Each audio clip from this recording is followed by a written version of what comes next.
नमस्कार दोस्तों, स्वागत है आपका हमारे YouTube चैनल पर। तो दोस्तों, हम सब जानते हैं कि व्लादिमीर पुतिन इस दुनिया के सबसे शक्तिशाली आदमियों में से एक है, पर आखिरकार वो ये कैसे बने और पिछले 20 सालों के दौरान ऐसे कौन से स्पेसिफिक इवेंट्स के अंदर रशिया ने और पुतिन ने पार्टिसिपेट किया जिसके चलते रशिया की पावर जो है वो इतनी ज्यादा एनहांस हुई। आज हम देखेंगे, आज हम बात करेंगे इसी टॉपिक के ऊपर जो ग्लोबल जियोपॉलिटिक्स में बहुत ही ज्यादा इंटरेस्टिंग है।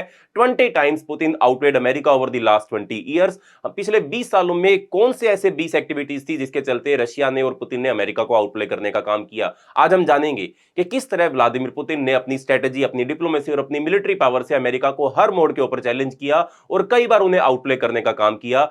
ये इवेंट्स 2003 से लेकर 2023-24 के बीच में हुए हैं। हम क्रोनोलॉजिकली इन इवेंट्स को डिस्कस करेंगे जिनके चलते पुतिन ने अपनी पोजीशन को स्ट्रॉन्ग करते हुए अमेरिका के इंटरेस्ट को पीछे छोड़ा।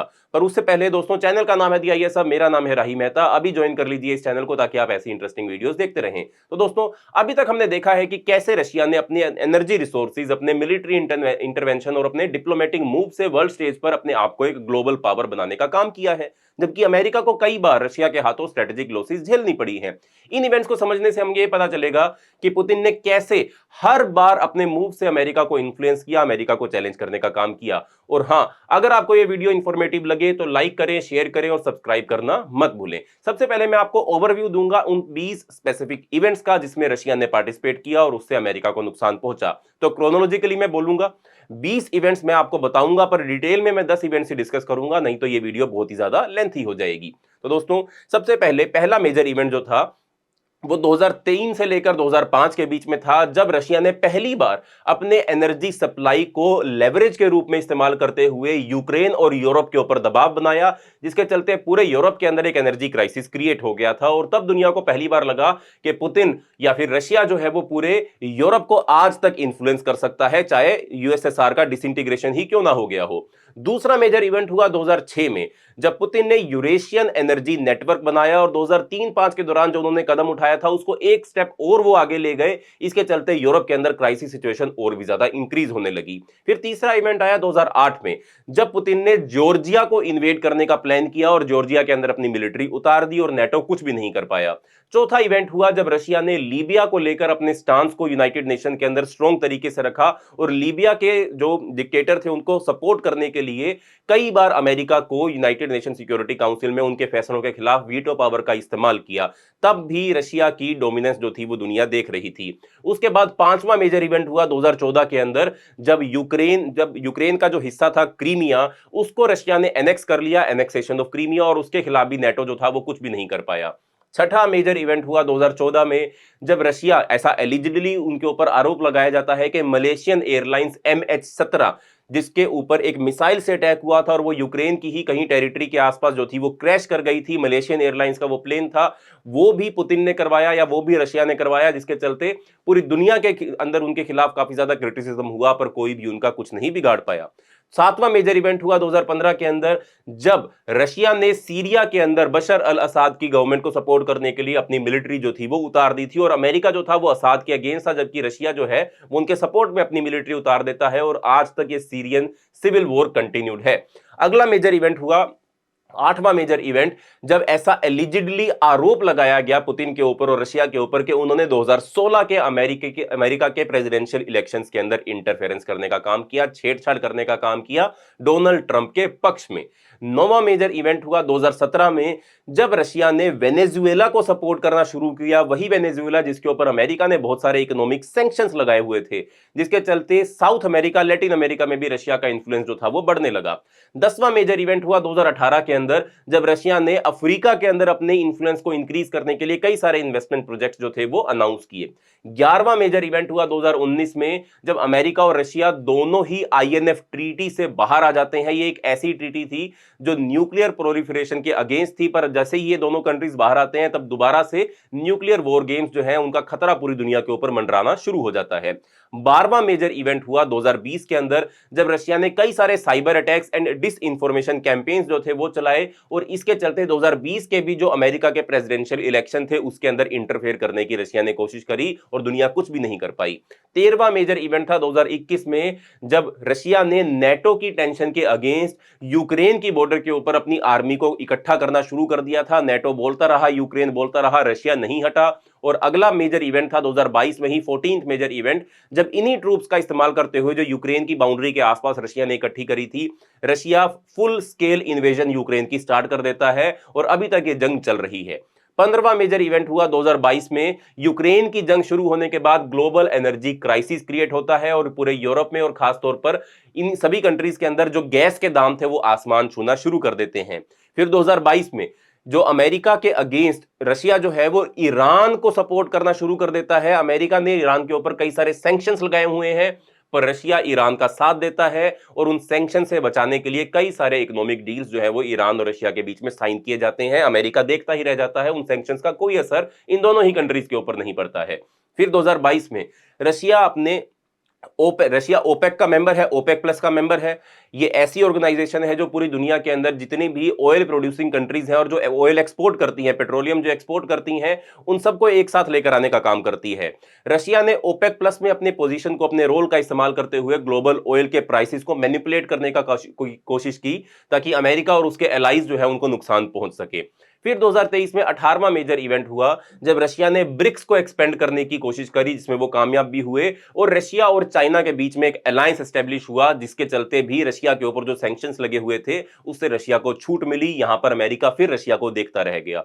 फिर 2023 में 19वां मेजर इवेंट हुआ जब रशिया ने अपनी इस एनर्जी सप्लाई यूरोप को करता है उसको वेपनाइज करने का काम किया यूरोप के अगेंस्ट। और 2023 में ही 20वां मेजर इवेंट हुआ जब रशिया ने नॉर्थ कोरिया और ईरान के साथ एक स्ट्रेटेजिक अलायंस क्रिएट करी और नॉर्थ कोरिया की ट्रूप्स को भी इस्तेमाल करते हुए यूक्रेन की वॉर के अंदर और भी ज्यादा इन्फ्लुएंशली जो रशिया है वो अब पार्टिसिपेट कर रहा है। तो दोस्तों ये मेजर इवेंट थे, हमने इसमें एक ओवरव्यू ले लिया।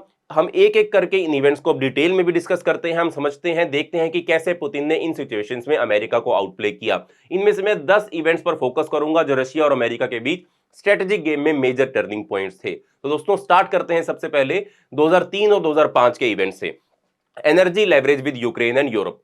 तो बैकग्राउंड में अगर मैं बात करूं तो रशिया के पास दुनिया के सबसे बड़े नेचुरल गैस के रिजर्व्स मौजूद हैं और हम ये जानते हैं, और यूरोप का एक मेजर गैस सप्लायर भी है रशिया। 2003 के आसपास की बात है, यूक्रेन में पॉलिटिकल इंस्टेबिलिटी चल रही थी। यूक्रेन जो रशिया का बॉर्डर है, रशिया का एक नेबर है और यूरोप के अंदर मौजूद जो कंट्री है वहां पर पॉलिटिकल इंस्टेबिलिटी चल रही थी और अमेरिका का इंफ्लुएंस जो था वो वहां बढ़ रहा था। रशिया को यह लग रहा था कि अगर यूक्रेन वेस्टर्न कंट्रीज के इंफ्लुएंस में चला गया तो उनके एनर्जी सप्लाई रूट्स पर कंट्रोल जो है वो खत्म हो जाएगा। अब देखिए कई सारी ऐसी पाइपलाइंस हैं जो रशिया से होते हुए यूक्रेन में एंटर करती है और फिर यूरोप के अंदर जाती हैं। अब दोबारा इसको अगर हम इस मैप में देखें तो ये रशिया से यूक्रेन की तरफ पाइपलाइन आ रही है और फिर आगे वो यूरोप के अंदर जा रही हैं। अगर यूक्रेन पर रशिया का इंफ्लुएंस नहीं रहेगा तो इन पाइपलाइंस के ऊपर भी रशिया का इंफ्लुएंस नहीं रहेगा।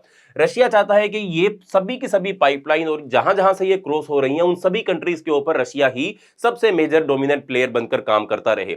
पर अगर यूक्रेन हाथ से निकलता तो ये समस्या क्रिएट हो जाती। तो 2003-05 में रशिया ने यूक्रेन को गैस सप्लाई देना ही बंद कर दिया, कट कर दिया गैस सप्लाई को, जिससे यूरोप को डायरेक्ट इंपैक्ट फील होने लगा।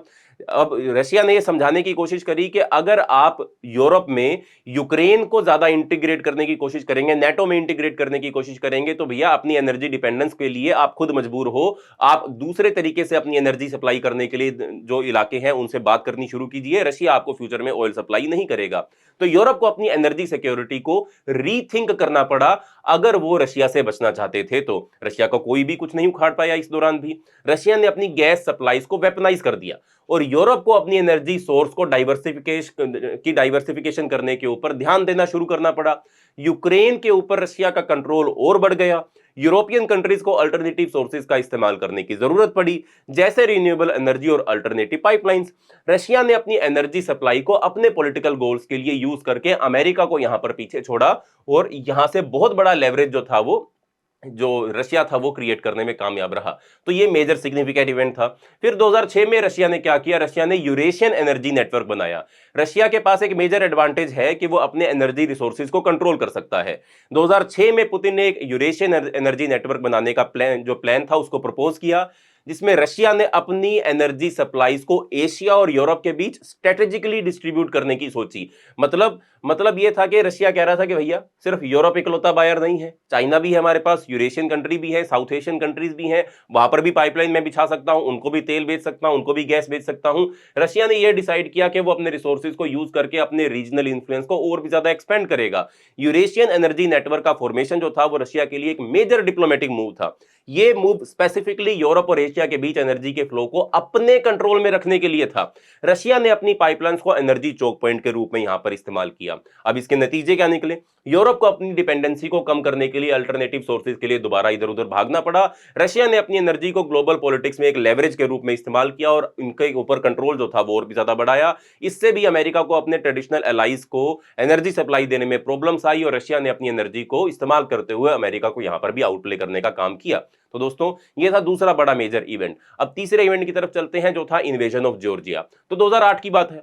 जॉर्जिया अपनी जो टेरिटोरियल इंटीग्रिटी और सोवर्निटी को डिफेंड करते हुए नेटो के साथ अपनी मिलिट्री टाइज को स्ट्रेंथन करना चाहता था। जॉर्जिया जो कभी रशिया के इन्फ्लुएंस में था, अब जॉर्जिया जो था वो जाना चाहता था यूरोप की कंट्रीज के साथ, वेस्टर्न कंट्रीज के साथ, और नेटो का वो मेंबर बनना चाहता था। अब देखिए जॉर्जिया वर्ल्ड मैप में है कहां? अगर आप इस मैप को देख पा रहे होंगे तो ब्लैक सी और कैस्पियन सी के बीच में एक छोटा सा चंक ऑफ लैंड है जहां पर जॉर्जिया मौजूद है। अगर मैं एक और मैप में आपको दिखाऊं तो एक तरफ ब्लैक सी को जॉर्जिया की बाउंड्री लगती है, नॉर्थ में रशिया है, साउथ में आर्मेनिया है और टर्की है, और थोड़ा सा दूर कैस्पियन सी भी पड़ता है।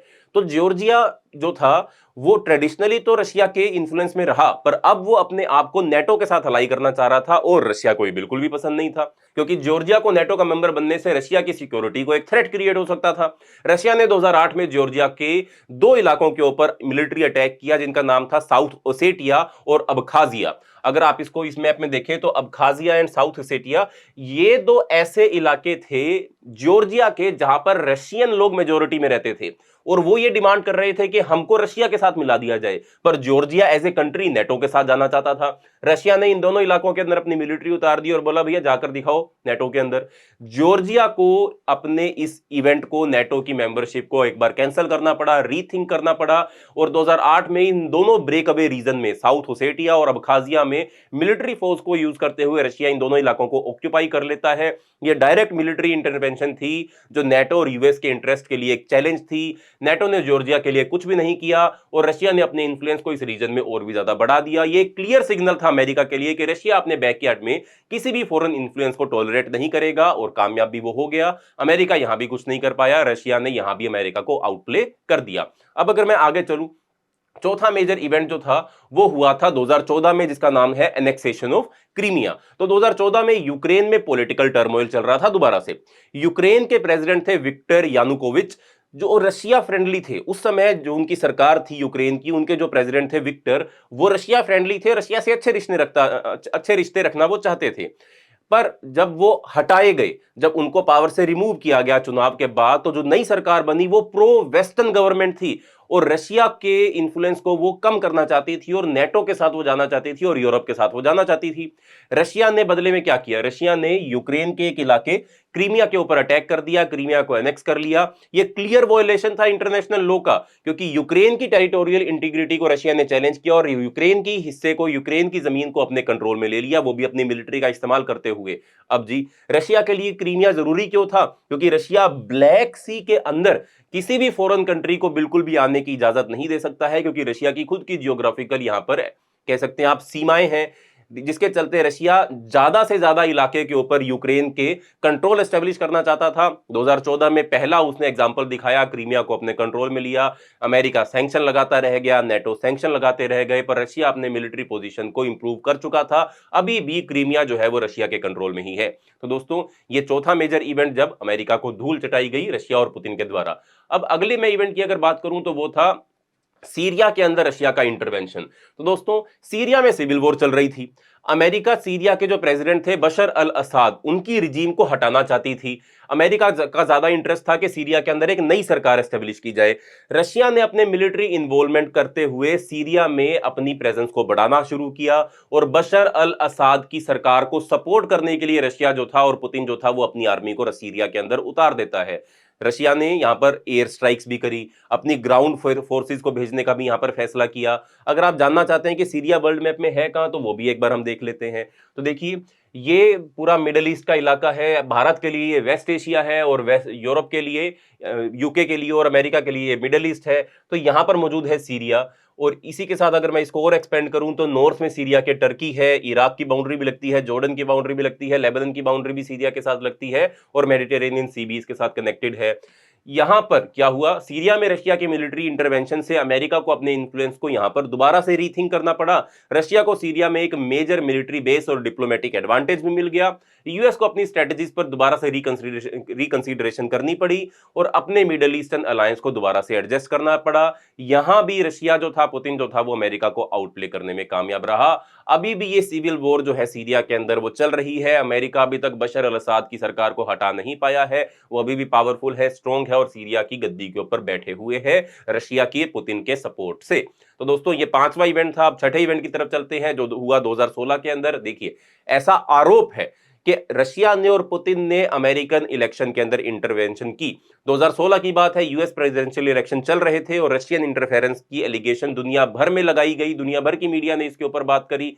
रशिया पर यह चार्ज है कि उसने साइबर अटैक्स किए, उसने डिस इंफॉर्मेशन कैंपेन चलाए, जिसके चलते अमेरिकन इलेक्शन के रिजल्ट को मैनिपुलेट करने की कोशिश की गई। यानी कि रशिया ने अपने साइबर कैपेबिलिटीज का यूज करते हुए अमेरिका के इलेक्शन में इंटरफेयर किया, ताकि हिलरी क्लिंटन, जो 2016 में डोनाल्ड ट्रंप के खिलाफ चुनाव लड़ रही थी, उनको हटाया जा सके और ट्रंप को सपोर्ट करके प्रेसिडेंट बनाया जा सके।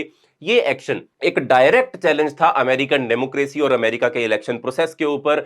इस इंटरफेरेंस के बाद यूएस ने रशिया पर सैंक्शन लगाए, लेकिन रशिया ने अपने साइबर कैपेबिलिटीज को और भी एनहांस किया। यह इवेंट ग्लोबल साइबर वॉरफेयर का इंपॉर्टेंस को हाईलाइट करता है, और यूएस के लिए कि वेकअप कॉल था कि भैया, रशिया आपके इलेक्शन तक पहुंच चुका है, आप रशिया तक कब पहुंचोगे। तो दोस्तों, ये छठा मेजर इवेंट था। अब 7वें मेजर इवेंट की तरफ चलते हैं।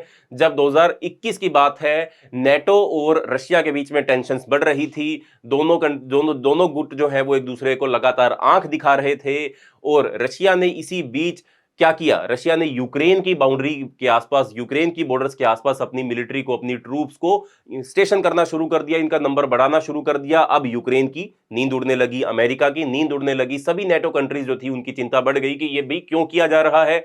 रशिया का ये मूव नेटो के लिए एक मेजर कंसर्न बन गया, और अमेरिका को अपने स्ट्रेटेजिक प्लानिंग को दोबारा से रीअसेस करना पड़ा। यह रशिया का बोल्ड मूव था, जिससे नेटो को अपने मिलिट्री प्रिपेयर्डनेस को रिव्यू करना पड़ा। इस टेंशन ने यूएस को फोर्स किया कि वो अब अपनी अलायंस को और भी ज्यादा स्ट्रेंथन करे और रशिया के एक्शंस पर ग्रेटर विजिलेंस रखे, और ये नहीं हो पाया। रशिया ने दोबारा यहां पर अमेरिका को आउट परफॉर्म करते हुए फुल स्केल इन्वेजन जो थी वो यूक्रेन की स्टार्ट कर दी। एक साल पूरा का पूरा टेंशन वाला माहौल चलता रहा, अमेरिका बयान देता रहा, धमकाता रहा रशिया को कि अगर आप यूक्रेन पर अटैक करोगे तो आपके लिए अच्छा नहीं होगा। बट 2022 में रशिया ने यूक्रेन पर अटैक कर दिया, फुल स्केल मिलिट्री इन्वेजन कर दिया। यह स्टेप रशिया की लॉन्ग टर्म एम्बिशन का हिस्सा था, जहां वो अपने रीजन में अपना डोमिनेंस जो था वो बढ़ाना चाहता था। रशिया का यह मिलिट्री एक्शन अमेरिका के लिए एक डायरेक्ट चैलेंज, जिसमें ग्लोबल सैंक्शंस और मिलिट्री सपोर्ट की बातें चल रही थी, बट हुआ कुछ भी नहीं। इस इन्वेशन के बाद ग्लोबल सैंक्शन लगाए गए, डिप्लोमेटिक टेंशन बढ़ी, रशिया को ग्लोबल बैकलैश का सामना करना पड़ा, लेकिन उन्होंने अपनी पोजीशन को मेंटेन किया और अपने मिलिट्री गोल्स को परस्यू किया।